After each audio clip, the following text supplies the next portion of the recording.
எங்க அம்மாவை வந்து சீக்கிரமே கல்யாணம் பண்ணி வச்சுட்டாங்க. அந்த வாழ்க்கை பிடிக்கலன்னு எங்க அம்மா இறந்துட்டாங்க.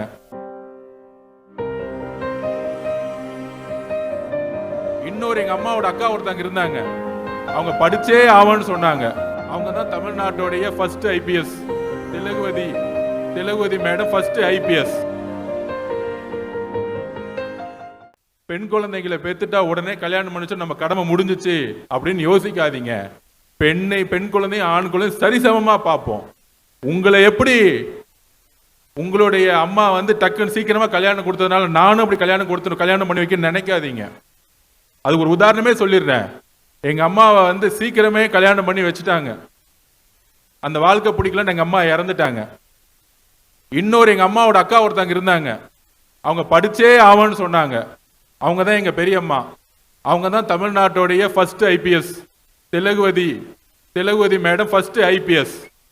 தமிழ்நாட்டுடைய டிஜிபி ஆனாங்க. அந்த காலத்துல ஒரு பெண் குழந்தை படிச்சு ஐபிஎஸ் ஆபீசர் ஆகி டிஜிபி ஆகிறது எவ்வளவு கஷ்டம். பெண் குழந்தையா எங்க அம்மா தைரியமா படிக்காதனால சீக்கிரமே கல்யாணம் பண்ணதுனால குடும்ப வாழ்க்கையில ஏற்பட்ட பிரச்சனையினாலும் வறுமையினாலும் சீக்கிரமா இறந்துட்டாங்க. நான் ஏன் இதை பத்தி நான் திருப்பியும் பேசுறேன்னா, இது இங்க இருக்கக்கூடிய ஒவ்வொரு குழந்தையும் நான் எங்க அம்மாவா பாக்குறேன். இதுதான் உண்மை. எங்க அம்மாவுக்கு அன்னைக்கு தைரியம் இருந்துச்சுன்னா எங்க பெரியம்மா மாதிரி அவங்களும் போலீஸ் ஆபீசரா இருப்பாங்க. ஸோ இங்க இருக்கக்கூடிய ஒவ்வொரு குழந்தையும் போலீஸ் ஆபீசர் ஆகலாம், ஐபிஎஸ் ஆபீசர் ஆகலாம், ஐஏஎஸ் ஆபீசர் ஆகலாம். இங்க பாருங்க, நம்ம மாவட்டத்துடைய கலெக்டர் யாரு? உங்களை மாதிரியே ஒரு பெண் கஷ்டப்பட்டு படிச்சு மேல வந்திருக்கிறாங்க. இதுக்கு மேல என்ன வேணும்? ஒரு உதாரணம், ஒரு டாக்டர் ஆக்கலாம், ஒரு இன்ஜினியர் ஆக்கலாம், ஏன் ஜெயலலிதா மாதிரி முதலமைச்சரா கூட ஆகலாம் திருவண்ணாமலையில இருந்து. அதுக்கு இங்க இருக்கக்கூடிய அம்மாக்கள் என்ன பண்ணணும்? தயவு செஞ்சு குழந்தையில திருமணத்தை பண்ணாதீங்க. தயவு செஞ்சு படிக்க வைங்க. ஒரு பெண் வந்து கல்யாணம் ஆகிறதுக்கு மட்டும் நீங்க குழந்தைய உருவாக்கல. இந்த நாடு வளர்ச்சி அடையணும், தமிழ்நாடு வளர்ச்சி அடையணும்னா பெண் குழந்தை படிச்சு உயர்கல்வித்துறையில அவங்க படிச்சு நல்ல வேலைக்கு போகும் பொழுது கண்டிப்பாக திருவண்ணாமலை மட்டும் இல்ல தமிழ்நாடுமே உயர்ந்து நிற்கும். இது நம்மளுடைய முதலமைச்சர் இந்த செய்தியை உங்களுக்கு கொடுக்க சொல்லியிருக்கிறார். உங்களுக்கு தேவையான திட்டங்களை கூடிய விரைவில் நம்ம முதலமைச்சரானே சட்டசபையில சொல்லுவார். அதனால தைரியமா பெண் குழந்தைகளை 15-16 வயசுலயே திருமணம் செய்யாதீங்க. திருமணம் செஞ்சா ஒரு ஆண் மட்டும்தான் பார்த்துக்க முடியுங்கலாம் கிடையாது. ஒரு பெண் படிச்சுட்டா அந்த பெண் இன்னொரு ஆணையும் பார்த்துக்க முடியும். அந்த பெண்ணுக்கு எல்லா தைரியம் இருக்கு. ஒரு ஆண் தான் ஒரு பெண்ணை வந்து பாதுகாக்கணும்னு அவசியம் இல்லை. ஒரு அம்மா வந்து 4 குழந்தைய வளர்க்க முடியுது இல்ல, ஒரு அம்மா வந்து 4 ஆண் குழந்தைய வளர்த்து பெரிய ஆளாக்க முடியுது இல்ல. நீங்க ஆக்குறீங்களா இல்லையா? சொல்லுங்க. நீங்க தானே ஆக்குறீங்க. உங்க பையன் படிச்சு காலேஜ் போய் கவர்மெண்ட்ல போய் சேர்ந்துட்டா நான் தானே வளர்த்தங்கிறீங்க. இப்ப ஒன்னே ஒண்ணு எங்களுக்காக, நம்ம முதலமைச்சருக்காக ஒன்னே ஒண்ணு சொல்லுங்க. என் பெண்ணை படிக்க வச்சேன், என் பொண்ணை காலேஜ் படிக்க வச்சேன், என் பொண்ணு பெரிய நிறுவனத்துல வேலை பார்க்கறாங்கிறத ஒரு சிந்தனையை இந்த திருவண்ணாமலையில இந்த ஜவாது மலையிலிருந்து உருவாக்கணும். முக்கியமா இங்க இருக்கக்கூடிய மலைவாழ் மக்கள்ல நிறைய இடத்துல குழந்தை திருமணம் நடந்துகிட்டே இருக்கு. அப்போ உங்களுக்காக திட்டங்களை கொண்டு வரதுக்கு தான் அமைச்சர்லாம் விட்டுருங்க, அமைச்சர் எம்எல்ஏ எல்லாம் விட்டுருங்க. என்ன வந்து உங்களை ஒரு தம்பியா பாருங்க, இல்ல ஒரு அண்ணனா பாருங்க, இல்ல ஒரு சகோதரனா பாருங்க. நாங்க எல்லாம் உங்களுக்காக வந்திருக்கோம். இந்த அமைச்சர்லாம் அப்புறம்தான். உங்கள ஒரு ஆள் மாசத்துல 2 நாள் இங்க வருவேன். திருவண்ணாமலை ஜவ்வாது மலை இங்க வருவேன். உங்களை தேடி நான் உங்க வீட்டுக்கு வரேன். ஆனா யாரும் கல்யாணம் பண்ணக்கூடாது. கல்யாணம் பண்ணி வச்சீங்க இல்ல, அப்படி கல்யாணம் பண்ணி வச்சிற மாதிரி நீங்க பேச்சுவார்த்தை நடத்தினால நான் வந்து நிப்பேன் வீட்டுக்குள்ள. அந்த குழந்தைய பாதுகாக்கிறதுக்கு நான் வந்து நிப்பேன். போலீஸ்லாம் வராது, நான் வந்து நிப்பேன். அண்ணனா நான் வந்து நிப்பேன். உங்களால முடியலையா, நான் அரசு அந்த பொண்ணை நான் தத்து எடுத்துக்கிறேன், விட்டுருங்க அப்படின்னு நாங்க ஹாஸ்டல்ல உருவாக்குறோம். பெண்களுக்கான ஹாஸ்டல்ல உருவாக்குறோம். வறுமை தான் புரிஞ்சுக்கிச்சு. தமிழ்நாடு முழுவதும் வட மாநிலங்களிலிருந்து பீகார், ஒரிசா, வெஸ்ட் பெங்கால் இருந்து வேலைக்கு இங்க வராங்க. ஆனா வட மாவட்டங்கள் இங்க இருக்கக்கூடிய சகோதர சகோதரிகள் வேலை வாய்ப்பு இல்லைன்னு கர்நாடகாவுக்கு வேலை போயிட்டு இருக்கோம். கள்ளக்குறிச்சியிலிருந்து திருவண்ணாமலையிலிருந்து ஆந்திராக்கும் வேலைக்கு போயிட்டு இருக்கீங்க. அதெல்லாம் 50 வருஷ பிரச்சனை. மாண்புமிகு முதலமைச்சர் நம்ம அண்ணன் ஆட்சியில ஒரு 5-6 வருஷம் வெயிட் பண்ணுங்க. எல்லாரும் இங்கிருந்தே வேலை செய்யக்கூடிய ஒரு நல்ல அரசா இது மாறும். நீங்க எந்த ஊருக்கு நீங்க போக வேணாம், இதே ஊர்ல நீங்க வேலை செய்வீங்க. கர்நாடகாக்கோ ஆந்திராக்கோ நீங்க வேலை செய்ய வேண்டிய அவசியம் இல்லை. அதுக்கான திட்டங்கள் வரும். திட்டங்கள் வரும் பொழுது வேலை செய்யறதுக்கு படிப்பு வேணும், அதுக்கு படிக்கணும். ஸ்கூல் முடிச்ச உடனே ஸ்கூல் முடிச்சுட்டா போதும் பெண் குழந்தைங்களுக்கு அப்படிலாம் கிடையாது. சென்னை மாதிரி இருக்க ஊர்லாம் 100ல் 95-100% பெண்கள் போய் ஸ்கூல் முடிச்சுட்டு காலேஜ் சேர்றாங்க, கல்லூரிக்கு போறாங்க. கல்லூரி முடிச்ச உடனே அங்க இருக்கக்கூடிய பெரிய பெரிய நிறுவனங்கள் வேலை பார்க்கறாங்க.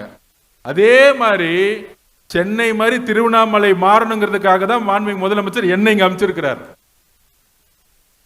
நம்மளுடைய வேலை எல்லாரும் சேர்ந்து செய்யணும். இங்க மாவட்ட ஆட்சித்தலைவர் மட்டும் இல்ல, எல்லாரும் சேர்ந்து செய்யணும்.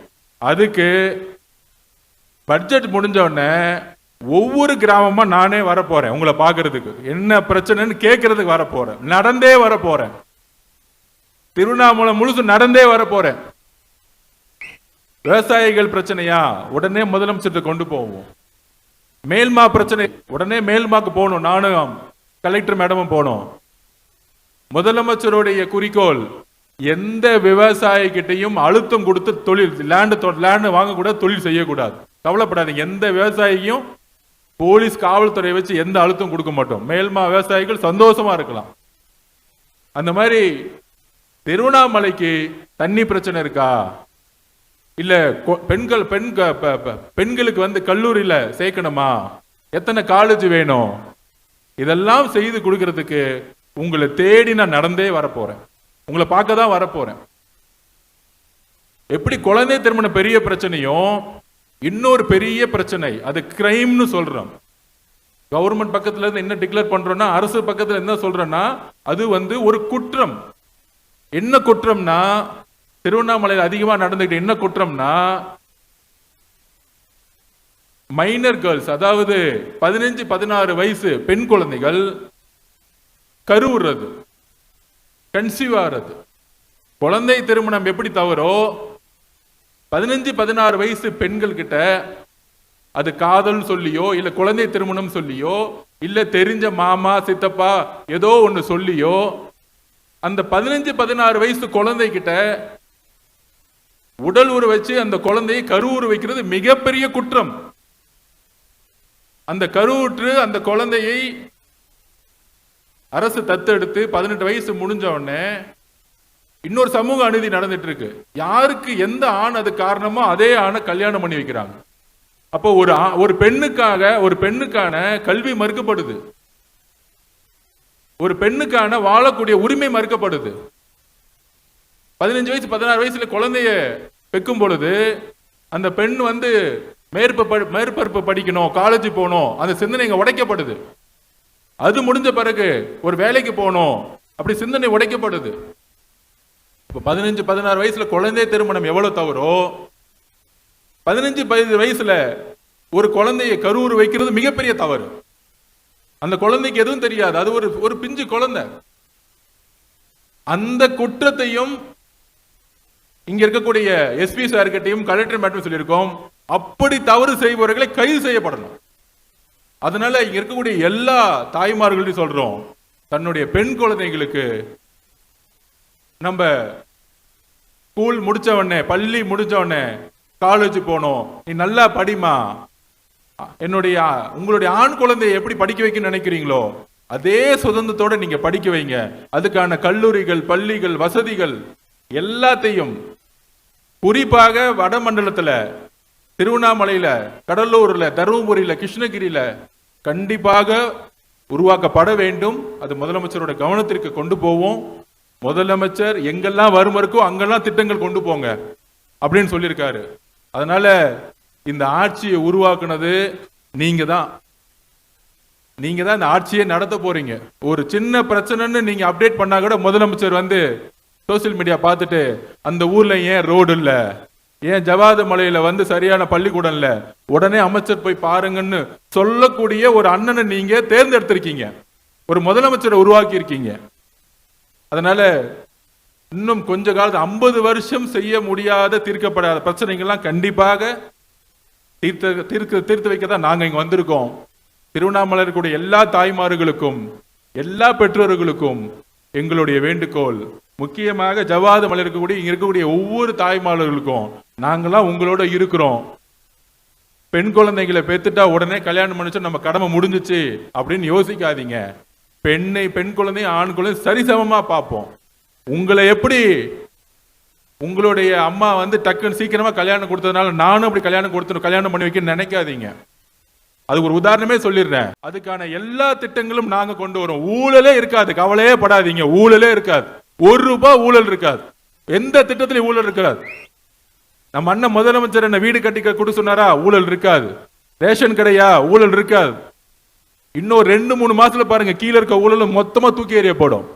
உங்களை தேடி வர எல்லா திட்டங்களும். உங்க பெண் குழந்தைய படிக்க வைக்கணுமா? அதுக்கான திட்டங்கள் வரும். உங்க பெண் குழந்தை படிச்சதுல இருந்து ஸ்கூலுக்கு போய் கல்லூரிக்கு போய் வேலை வரைக்கும் இந்த அரசே தத்தெடுக்கும். நீங்க கவலையே படாதீங்க, கொஞ்சம் பொறுத்துக்கோங்க. அதனால திருவண்ணாமலையில அதிகமான குழந்தை திருமணமும் குழந்தை கருவுறுவதும் அதிகமா இருக்கு. இது இன்னும் 1-2 வருஷத்துக்கு சுத்தமா தொடச்சேறியணும். ஒரு நேரத்தில் எப்படி பெண் குழந்தைய பிறந்த உடனே இந்த கள்ளிப்பால்னு சொல்லிட்டு தூக்கி எறிவாங்க, அதை ஒழிச்சிட்டோம், மொத்தமா ஒழிச்சிட்டோம். இப்ப அடுத்த குறிக்கோள் என்ன? அந்த சின்ன குழந்தை கருவுறக்கூடாது, அந்த சின்ன குழந்தைய கல்யாணம் பண்ண வைக்க கூடாது. இங்க இருக்கக்கூடிய மலைவாழ் மக்களுடைய என்னோட சகோதரிகள், அம்மாக்கள், தங்கை கிட்ட நான் ஒரே ஒரு வேண்டுகோள், எல்லா திட்டங்களும் நாங்க பாத்துக்கிறோம். இது ஒண்ணு மட்டும், உங்களுடைய கணவன்மார்களோ யாரோ இல்ல உங்க குடும்பமோ யாரோ சொன்னா கூட இல்ல, என் குழந்தை படிப்பா, இந்த அரசு புதிய அரசு புதுசா வந்திருக்க, என் தம்பி எங்க அண்ணன் முதலமைச்சரா வந்திருக்காரு, ஜோசப் விஜய் அண்ணன், அவரு என் குழந்தைய பாத்துக்குவாரு, நம்புங்க. இன்னும் 3-4 வருஷத்துல திருவண்ணாமலை வளர்ச்சி அடைந்த மாவட்டமா மாறும்.